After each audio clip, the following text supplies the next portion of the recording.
analysis that has earlier been the dominant note, and the essence of the story is there is no difference between the living and the dead, or as we say in parts of Ireland, the divil a difference between the living and the dead.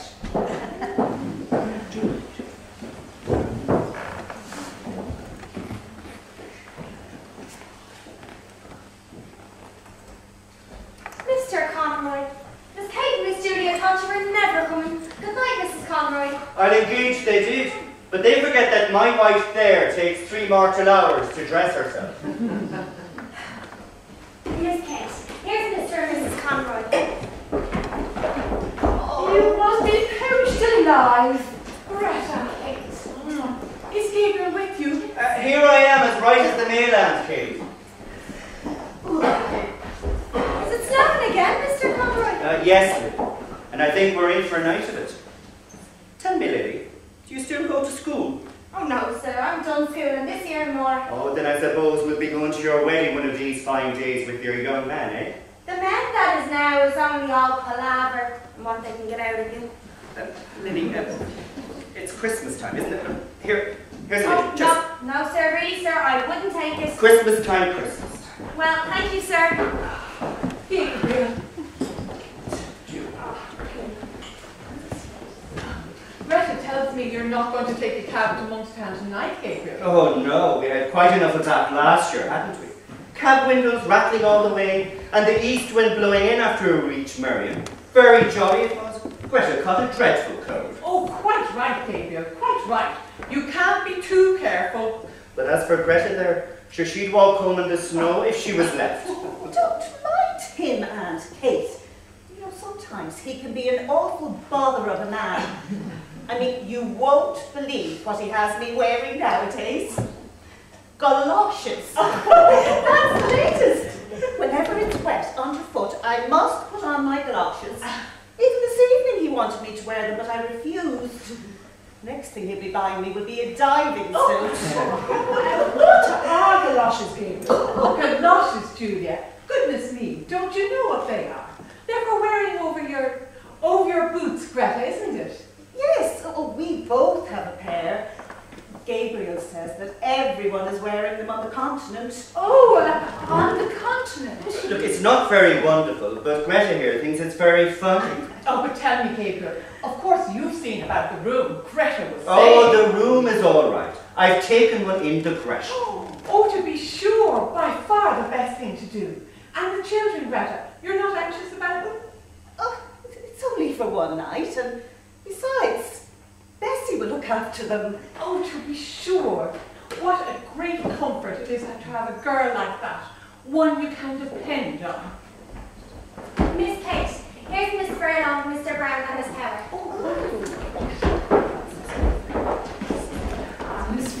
Miss Furlong has lovely received. Come on in, Miss Power. So good of you to come. Come on in, Mr. Brown. Come on.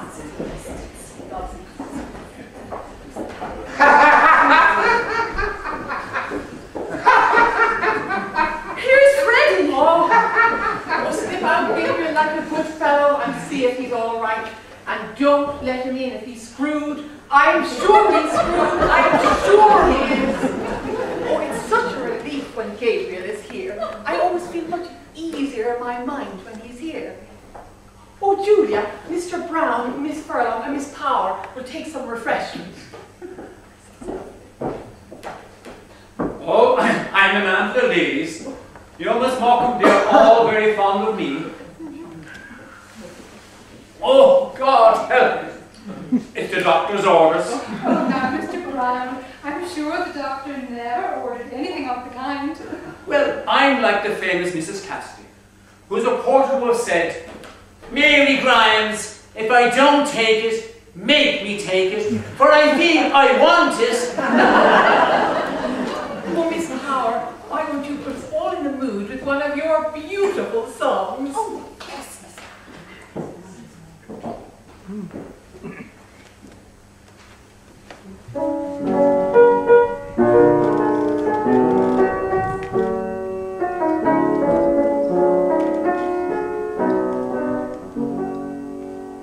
Oh, Mary, this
Darcy.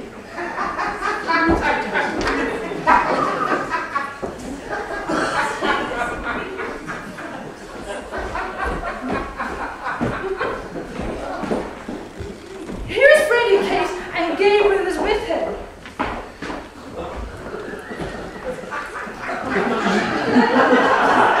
Good evening, Freddie. Good evening, Julian. Freddie? Good evening, Dave. He's not too bad, is he, Gabriel? Oh, no, it's hardly noticeable. He's a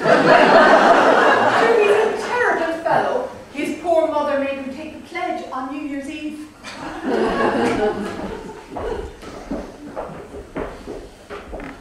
Come on now, Teddy, and I'll fix you up with a good glass of lemonade. Just to book you up. Well, come now, everybody. Take your part as some answers.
Mr. Innocent, I have found out that you write for the Daily Express.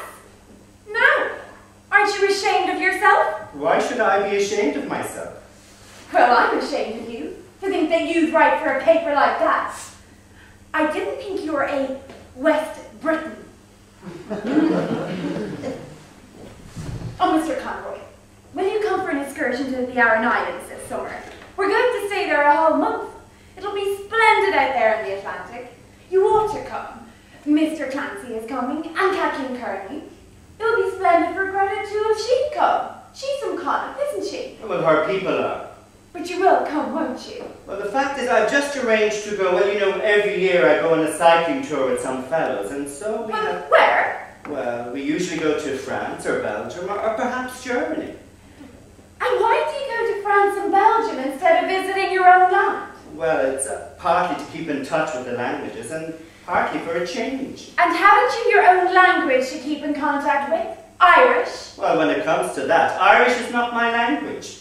And haven't you your own land to visit that you know nothing of? Your own people and your own country? Well, to tell you the truth, I'm just sick of my own country. Sick of it. But why? Of course you've no answer. West Britain!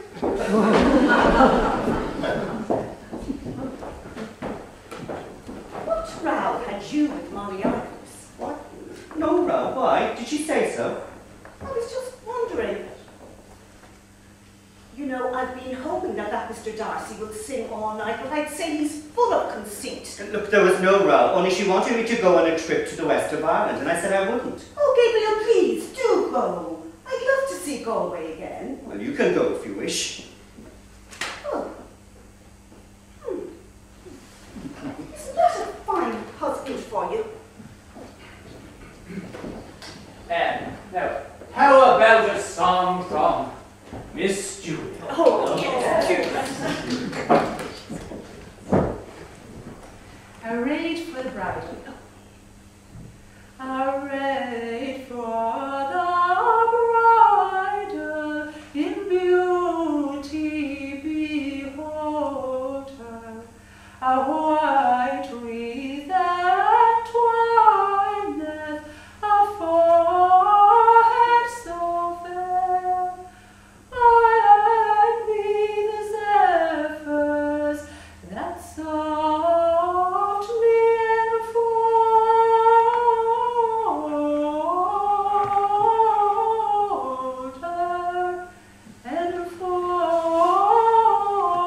that?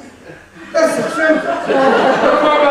That's what my word, Alan. That's the truth. I never heard your voice so clear and fresh and clear. Never. My latest discovery, Miss Julia Markham. Well now, Brown, if you were serious, you might make a worse discovery. All I can say is, I never heard her sing half so well as long as I'm coming here, and that's the honest truth. And neither did I. I think her voice has greatly improved. 30 years ago, I hadn't a bad voice, as voices go.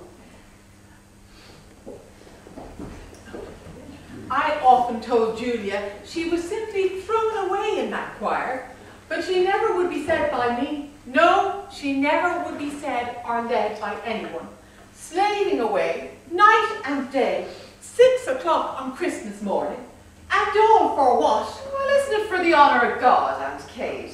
Oh, I know all about the honour of God, Mary Jane, but I think it's not at all honourable for the Pope to put out the women out of the choirs who've been slaving there all their lives and put in little whippersnappers of boys over their heads.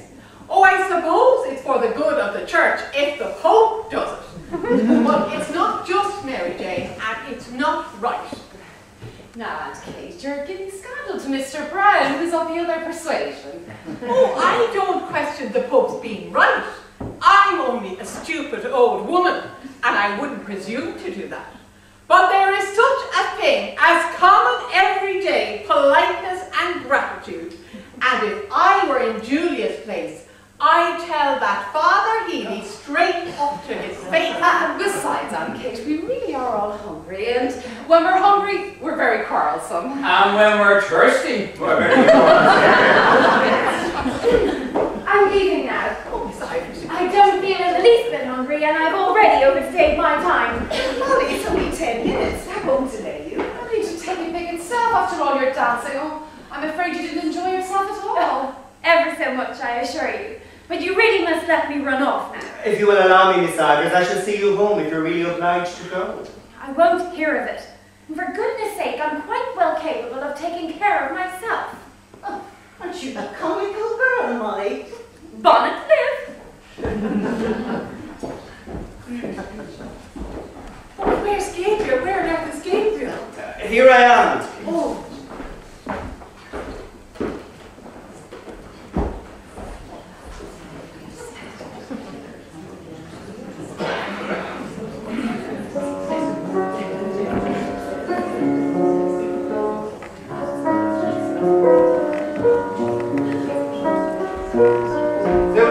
There was an Negro chieftain singing in the second part of the Gaelic pantomime this year. He had one of the finest tenor voices I ever heard. Have you heard of Mr. Darcy? No. No, because I'd be curious now to hear your opinion of him. I think he had a grand voice. It takes Teddy here to find the really good things. And why couldn't he have a voice too? Is it because he's only a black? Would you stop calling me Teddy? My name is Freddie. I presume they're just as good as singers today as they were in the grand old operas. And where are they?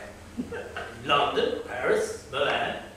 I suppose Crusoe, for example, is quite as good, if not better than any of them. Oh, for me there was only ever one tenor, but I suppose none of you have ever heard of him. Who was he, Miss Moore? His name was Parkinson. I heard him when he was in his prime, and I think then he had the purest tenor voice that was ever put into a man's throat. That's strange, I've never heard of him. Oh, Miss Markham is right. I remember reading about Parkinson, though he's too far back for me. A beautiful, pure, sweet English tenor. I'd like to invite you all out to a nice port or a sherry even. Oh, lovely.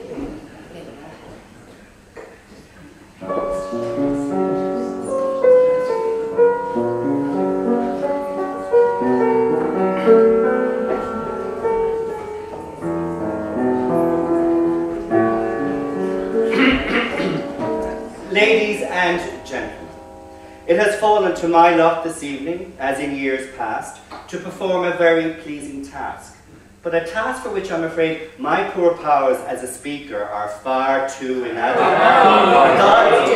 However that may be, I can only ask you tonight to take the will for the deed, and to lend me your attention for a few moments, while I endeavour to express to you in words what my feelings are on this occasion. It is not the first time that we have gathered here under this hospitable roof. It's not the first time that we have been recipients, or perhaps I had better say, the victims of hospitality of certain good ladies.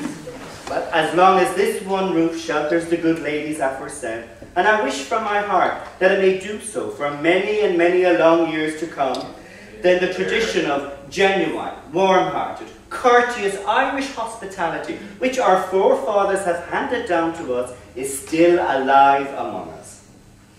Ladies and gentlemen, a new generation is growing up in our midst, a generation that's actuated by new ideas and new principles. But I fear that this new generation, educated or hyper-educated as it is, will lack those qualities of humanity, of hospitality, of kindly humour that belong to an older day. But yet, there are always in gatherings such as this, sadder thoughts that recur to our minds. Thoughts of the past, of changes, of youth, of absent faces we miss here tonight. But were we to brood upon them, then we could not have the heart to go on bravely with our work among the living. So here we are, gathered together for a brief moment from the hustle and rush of our everyday routine. We are met here as friends, in the true spirit of camaraderie, and the guests of, now, what shall I call them? The three graces of the Dublin music. Now, I will not attempt to choose between them. That task is an invidious one, and one beyond my poor powers. For when I view them in turn, whether it be the chief hostess herself, whose good heart, whose true good heart has become a byword with all who know her, or her sister, who seems to be gifted with perennial youth, and whose singing must have been a surprise and a revelation to us all tonight, or the youngest hostess, talented, cheerful, hard-working, the best of nieces. Well, I confess, ladies and gentlemen, I do not know to which of them I should award the prize. So, let us toast them all three together. Let us drink to their health, wealth, long life, happiness and prosperity. And may they long continue to hold the proud and self-won tradition of honour and affection which they hold in our hearts. Or they are jolly gay fellows, for they are jolly gay fellows, for they are jolly gay fellows, which nobody can deny, unless they tell a lie, unless they tell a lie, for they are jolly gay fellows, for they are jolly gay fellows, for they are jolly gay fellows, which nobody can deny.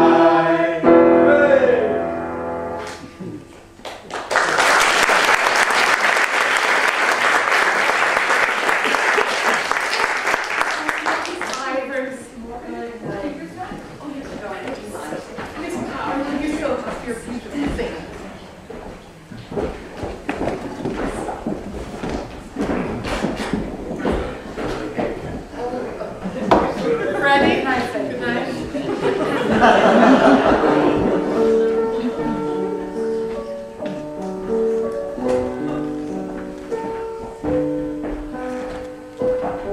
Somebody close the door. Oh no, Aunt Kate, Brian's out there. Oh, Brian is everywhere. He's very attentive. Oh, he's been laid on here like the gas all over the Christmas. But go out there, Jane, and tell him to close the door.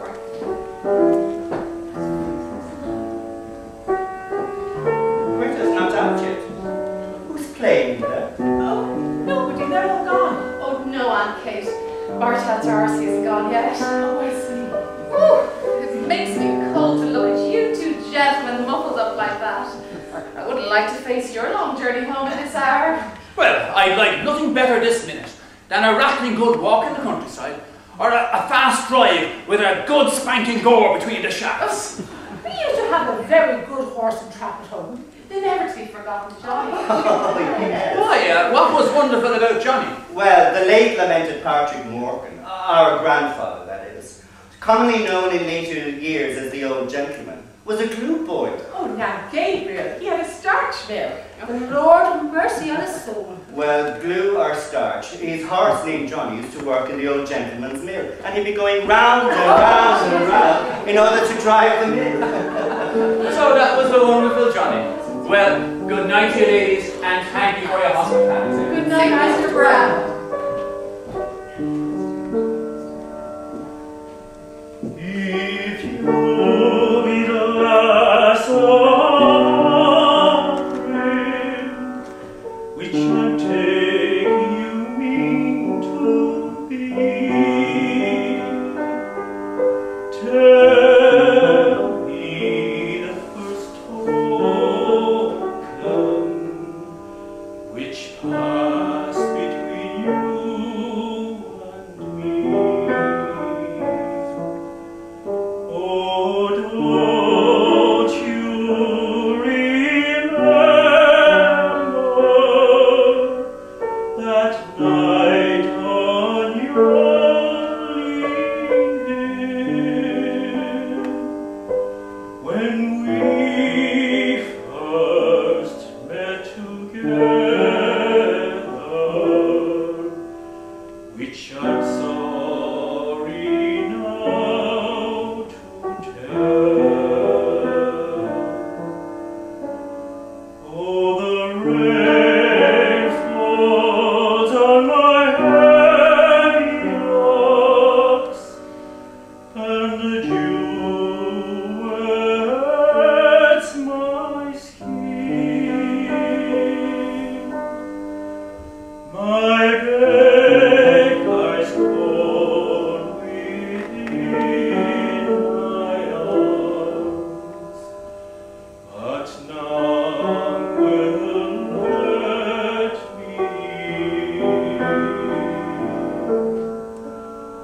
My big eyes cold within my arms, but none will let me in.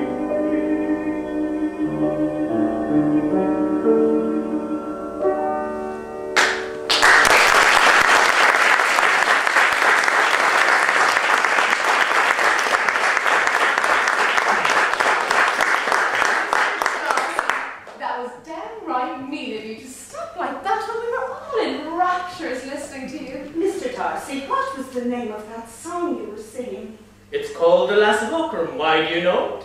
The Lass of Ockram. I'd forgotten the name. Oh, it's a very nice air.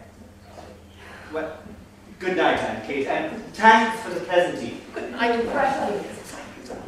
Good night to you, Mr. Doris. Good night. Good night, Mr. Darcy. Good everything to come.